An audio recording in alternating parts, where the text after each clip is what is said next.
Salut les mecs. Alors aujourd'hui ce qu'on va faire c'est qu'on va regarder une vidéo, mais d'abord je vais vous expliquer ma petite application pour faire des vidéos. Vous allez vous demander comment je fais ça. Donc là on a la modification des photos, enfin des vidéos, modifier la photo, fusionner vidéo et photo. C'est par exemple j'ai une photo de moi et une vidéo de Furious Jumper. Je peux mettre ma tête sur la tête de Furious Jumper pendant un moment. Après, gestionnaire de fichiers, ça c'est des trucs. Voilà, c'est pour ça. Après, c'est autres applis géniales qui peuvent vous être utiles pour faire comme moi. Voilà. Après, c'est les compressions de vidéos pour les arrêter ou quoi. Donc là, c'est mes vidéos que je fais.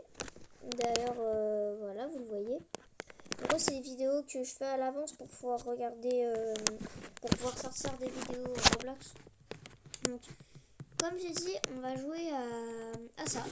Enfin, on va plutôt regarder ça. Un truc pas trop long, s'il vous plaît, ce serait très gentil. On va regarder dans mes abonnements. Truc de 5 minutes au moins. Incroyable. Ah bah ça là, j'ai 23 ans et je suis toujours au lycée. Salut, je m'appelle Adam, j'ai 23 ans et j'essaie toujours de finir le lycée. Sérieux? Ma famille a toujours été attentionnée et aimante, mais nous gagnons à peine assez d'argent pour vivre confortablement. C'est triste. Mon père occupait plusieurs emplois pour nous maintenir à flot, D'accord. et ma mère travaillait aussi énormément. Ouh, Je n'avais même pas le temps de trop penser à contente. mes notes ou à l'école. Ah, J'ai donc décidé de trouver un petit boulot. un petit boulot J'allais chez toujours à McDonald's. l'école et après, je faisais de petits travaux comme des déménagements ou j'aidais ma mère à faire le ménage. J'ai exercé plein de petits jobs différents tout au long de cette période, même si mes professeurs étaient mécontents de me voir accumuler du retard dans mes notes et dans mes devoirs. J'ai donc décidé de ne plus les embêter et de carrément abandonner l'école. Ah oui. J'avais assez d'argent pour aider ma famille et il m'en restait même un peu pour moi. Ah ouais. Dès l'âge de 18 ans, j'ai trouvé un emploi dans une usine métallurgique et comme j'avais déjà 2 ans d'expérience professionnelle à mon actif, j'ai rapidement appris le métier. Je travaillais dur et je ne parlais pas beaucoup. Un travailleur parfait.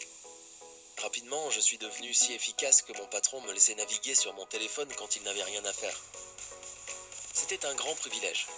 Pendant mon temps libre, je traînais avec mes amis, dont beaucoup étaient musiciens. Donc je fréquentais beaucoup de concerts et aussi des bars. Ma seule passion était le football. Je suivais chaque match et chaque championnat de très près. Et c'était ma façon d'échapper aux problèmes de ma vie. Malheureusement, mon père est décédé. Nous étions à l'hôpital, moi, ma mère, mes frères et sœurs. Nous pleurions tous et nous essayions de donner un sens à tout ça. J'ai fait la promesse de ramener autant d'argent que possible. Mais ma mère m'a soudain arrêté et m'a dit « Adam, ne gâche pas ta vie. Ce n'est pas ce que ton père aurait voulu pour toi. Retourne à l'école, je t'en supplie. » Je ne voulais pas, mais j'ai réalisé que ma mère avait raison. Je suis donc retourné à l'école en réduisant mes heures de travail à l'usine au lieu d'abandonner complètement. Mon premier jour à l'école fut bizarre. La professeure m'a présenté devant toute la classe et tout le monde m'a regardé comme si j'étais un extraterrestre. Arrête quoi, il est 3 fois plus grand qu'eux. Elle m'a demandé de parler un peu de moi à tout le monde et j'ai dit « Salut, je suis Adam et je suis vieux ». Certains ricanaient, mais la plupart d'entre eux me fixaient toujours d'un œil étrange. Au cours de mes premiers jours, personne ne m'a parlé. Mais ça ne me dérangeait pas, je me contentais de regarder par la fenêtre pendant les pauses. Ok. Un jour, un groupe de garçons et de filles sont venus me demander pourquoi j'allais à l'école à mon âge.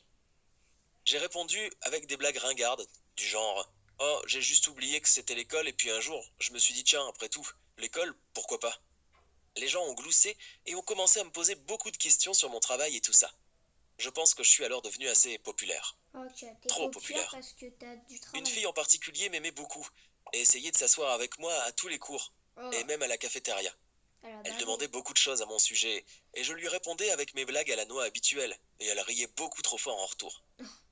Je ne voulais pas de problème, j'ai donc essayé de m'éloigner d'elle et de limiter nos discussions sans lui faire de peine. Mais à chaque fois que je m'asseyais, elle me trouvait et s'installait juste à côté de moi comme un pot de colle. Au travail, on m'a aussi donné un coup de pied aux fesses. Un jour, lors de mon service habituel, mon patron est venu me caresser l'épaule et m'a dit « Adam, que dirais-tu du... » En gros, moi j'ai déjà vu un truc, c'est une vidéo, et c'est un mec qui dit, parce qu'il a un abonné qui le suit, mais pendant toute la vidéo il le suit, et du coup le mec qui dit « Moi j'aime bien les abonnés, mais pas les pots de colle. » Moi aussi, mais j'aime bien les abonnés quand même. Même les potes Joel en vrai. Une augmentation. J'ai dit, oui, ce serait chouette. Et il m'a dit combien je pouvais gagner, et puis il a fini par, bien sûr, tu devras retourner travailler à plein temps. J'ai dit que je ne pouvais pas faire ça parce que j'avais école. Son sourire s'est immédiatement transformé en un froncement de sourcils. Ok, alors tu ne peux plus utiliser ton téléphone pendant tes gardes. Ok. Mes notes à l'école n'étaient pas très bonnes car je devais concilier travail et études. J'échouais donc partout, à l'école comme au boulot. Je me réveillais, j'allais à l'école, puis au travail juste après, et je ne dormais que 3 à 5 heures par jour, même le week-end. Moi, il faut me Je ne pouvais pas me concentrer ni sur l'un ni sur l'autre. Les enseignants comprenaient ma situation, mais ils avaient aussi remarqué à quel point cette fille me collait, et ils nous regardaient avec méfiance chaque fois que nous étions assis ensemble. Chaque fois que je voyais mon patron au travail, il me disait quelque chose du genre « Tu es de plus en plus lent, Adam.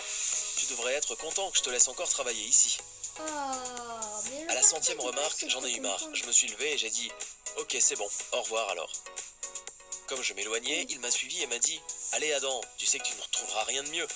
Tu devrais être reconnaissant de ce que tu as. » Et là, je lui ai carrément crié dessus. C'était moche. Mais ces mots sont restés gravés en moi quand il a dit « Tu sais que tu ne trouveras rien de mieux. » Je l'ai pris très à cœur et j'ai aussi arrêté d'aller à l'école. À la place, j'ai passé beaucoup de temps seul et j'ai honte de le dire, mais la plupart du temps, c'était dans les bars. Mes amis ont commencé à me chercher désespérément, car à un moment donné, j'ai même disparu pendant une semaine entière. Un jour, ils sont allés dans un des bars que je fréquentais. J'étais assez prévisible, c'était le meilleur bar pour regarder le foot. Ils ont commencé à me demander ce que je faisais et pourquoi je ne répondais pas au téléphone. Moi, je pense que je leur ai tout dit. Je leur ai dit que je ne voyais aucun avenir pour moi.